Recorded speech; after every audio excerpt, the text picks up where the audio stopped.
Hi, I'm Will. And I'm Tosha, and this is My Better Half.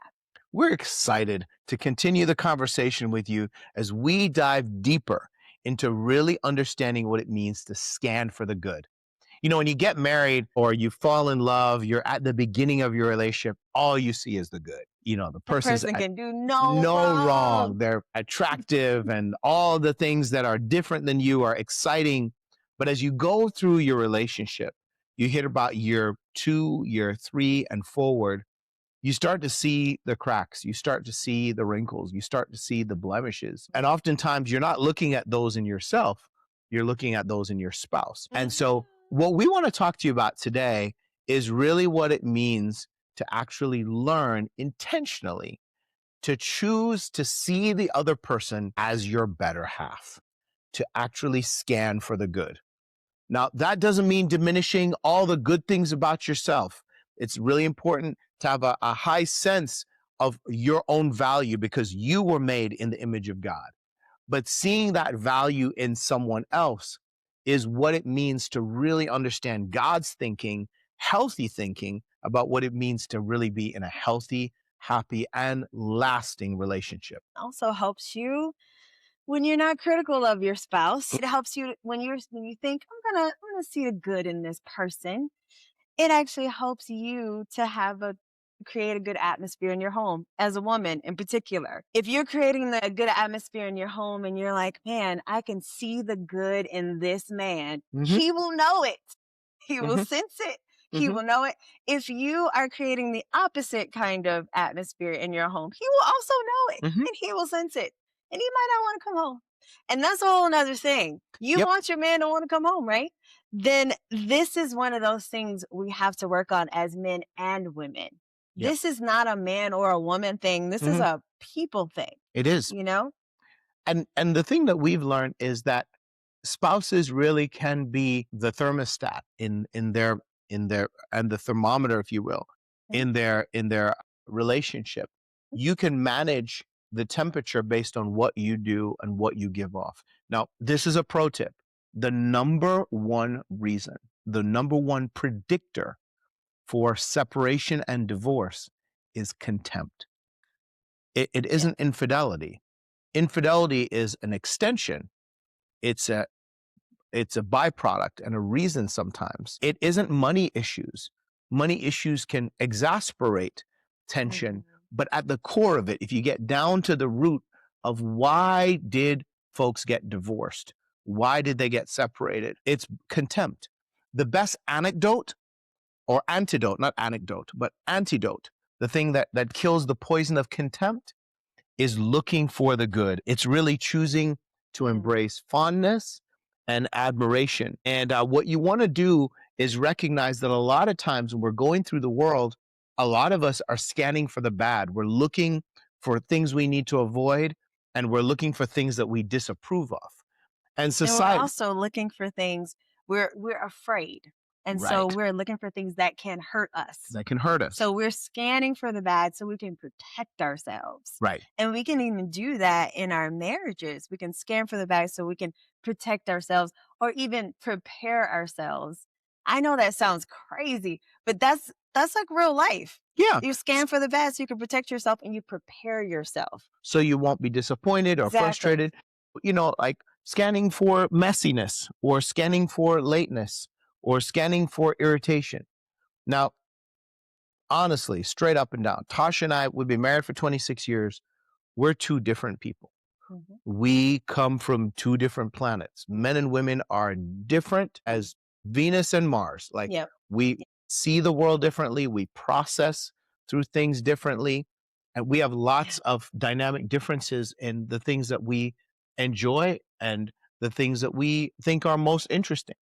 And so that can be really exciting. It can also be really irritating and really annoying. And I can tell you early in our marriage and even throughout our marriage and up to the present day, it's easy for me to focus on what Tasha's doing really annoys me. I wish she would just do things the right way. My way, The right right? way. Right way, right? Exactly. Well, for me, whenever he didn't do things the right way Hmm. or my way, which was the right way, whenever he didn't do things that way, I automatically I did feel some type of way. I Hmm. did feel contempt. I was just like, how could you think that way? Why would you think that way?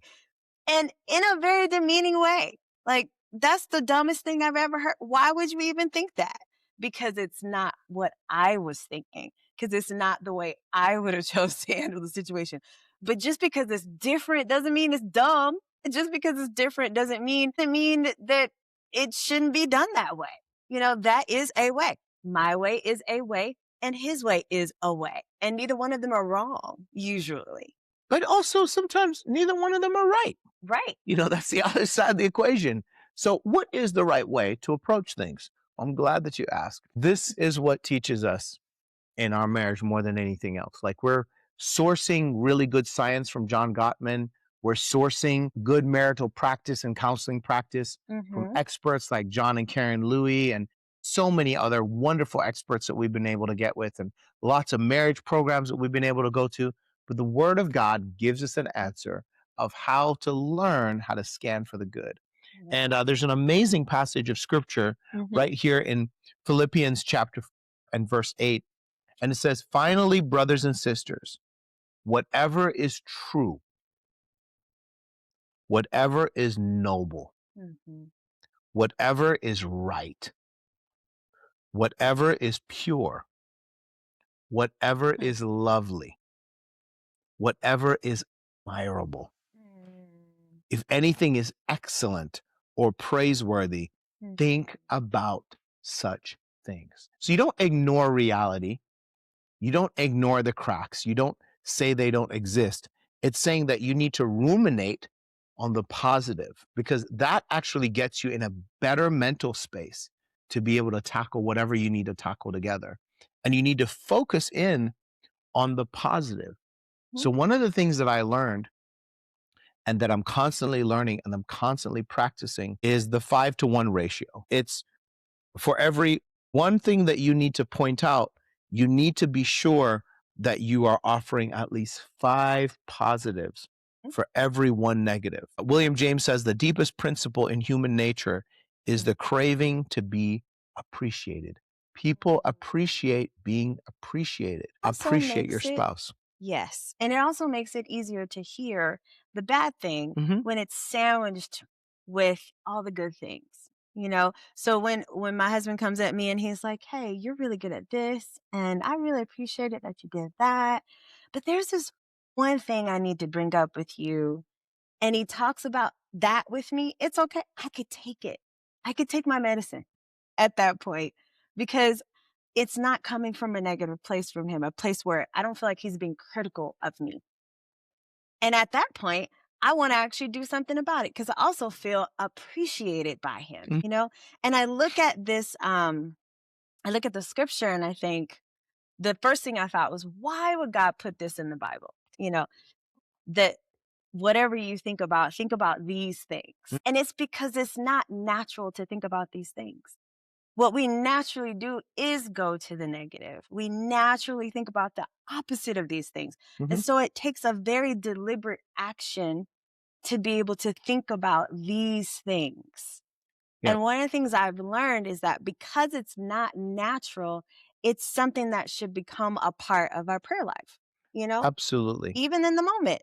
Yep. When you walk in the house and you see something that throws you off, and you have a critical thought right away about your spouse, that is the moment that you take a moment and you pray, like, God, help me to think about whatever is lovely. Help me to think about whatever is true in this moment. Help me to think about, the whole scripture. All right. I haven't memorized it. I should work on that.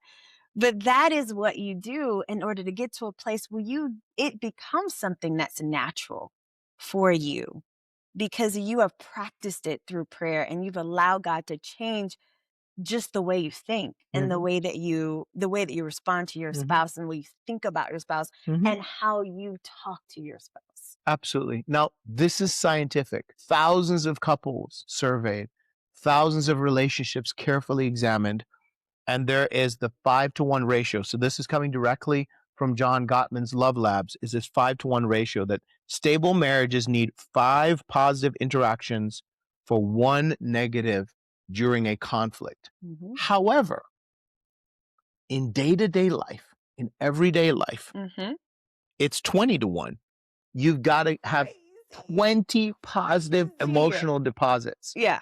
constantly depositing. So, what I do as a principle and as a practice is every day I start my day by letting Tasha know that I love her and that she's beautiful. 1, 2. Okay. I go throughout the day, I Yes. communicate that to my children. Yes. I communicate that to the people that are in my close circle.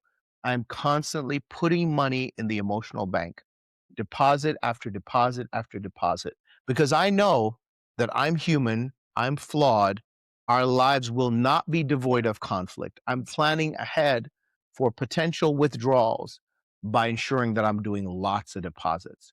So in any given day, I try to make sure that there's at least 20 points of Mhm. light in my interactions with Tasha. And Mhm. what I've found in our relationship is our relationship gets stronger when I'm doing that. Now, I'll tell you, full disclosure, I believe the things that I'm saying, but I don't always feel that way. Mhm. So, you wake up in the morning, I don't feel in love, but I know it to be true. And so I decide that is excellent. And that's what I'm going to think about. And that's what I'm going to put into the world. That's a Mhm. big part of why we're doing this. We're doing this because, quite honestly, most of the content that is out there in the public domain is not putting things into our emotional positive bank account. It is filled with withdrawals. It is filled with negative interactions and tension and anger and hate and contempt that is Mhm. building up in the world to no end. That's resulting in incredible polarization in marriages, in relationships, in groups of people. And Mhm. so, how do you fix what's going on? Nietzsche once said, everybody wants to change the world, but Mm. nobody wants to change themselves. You want to start by changing yourself. Put deposits into your spouse, into your better half to make them better. Mhm. If you look at them today and you think, that is not my better half, I am the better half. Just Mm. so you know, there's a God in heaven and he actually sees you. But besides that, if you want them to be better, then put good in. Because Mhm. when you sow those seeds 20 times every day in everyday life, then you can afford to have one negative interaction. But Mhm. if the inverse is true and you're having 20 negative interactions to one positive interaction, that's the path that's going to lead you down the path of contempt. Because what's the loudest thing in your spouse's mind? It's Right. all that negativity. It's all Right. the critiques. They can't get anything right. Right. Literally. That's what it feels like.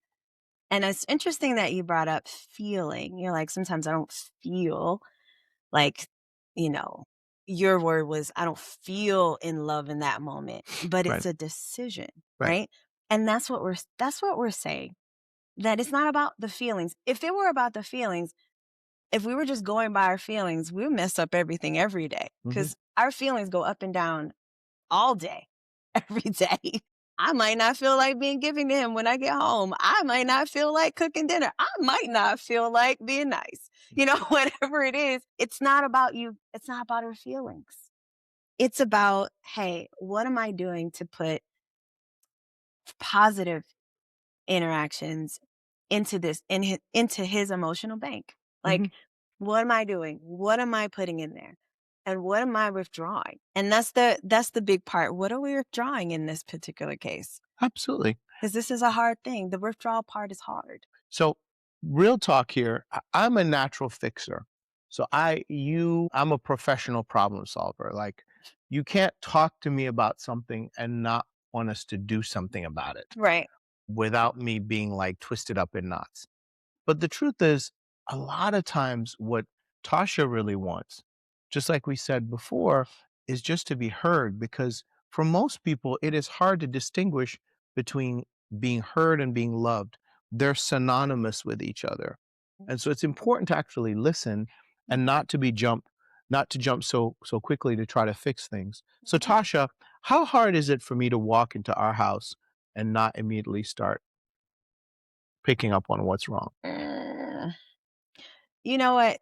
So I there was a just an inside joke that he would be a CIA agent because he notices everything, everywhere, at all points. So I would know how you were feeling or what you were sensing right when you walk in the house. just based on my nonverbals. Yeah. Yeah. I would always know. Right. You don't even have to say anything. Right. So then I know you gotta go pray Right. because I already know Hmm. something's off, right? What Hmm. about for you? Yeah. I mean, I think I can tell based on your nonverbals as well Yep. how you're really feeling most of the time. And Mm. but what I've found is that I really have to ask you questions to try to figure out if it's what I think it is or if it's something else. Is it usually what you thought it was? No, Yeah. there's a lot more like you're a lot more multifaceted and layered Mm. than I am. Most of what I am is just on my sleeve. Like I'm either happy or angry. Right, And, right. or I've been learning contentment. That's like a new thing. But my number one kind of thing was I was angry or happy. Yeah, And so, but you're much more multifaceted. yeah. And I've found, like with our kids and quite frankly, with women in general, they're a lot more multifaceted. Men are usually a lot more kind of binary, Mhm. God um, made us this way. which is It is which what is it which is. is great. Yes. Which is really, really great. So let me ask you a question. What is one thing that I do in our family every single day that goes completely unnoticed? One thing that you do or one thing that I do? One thing that you do that goes completely Yeah. unnoticed. Well, What do you feel we like should talk about this because we should? one thing there are 2 things actually. Can I do 2? You could do Okay. too. Well, there are 2 things. I walk the dog every morning and I feel some type of way about it because I never wanted a dog. Right, Okay. right. But I walk the dog every single morning Hmm. and I feed him special things and I just never wanted a dog. So that's a whole nother thing. And I clean the dishes. I wash dishes every day, all day. Like when I'm here.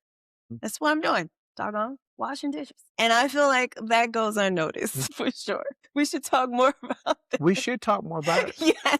We should talk more I about it. mean, I called a whole family meeting because of this, because this is a thing for me.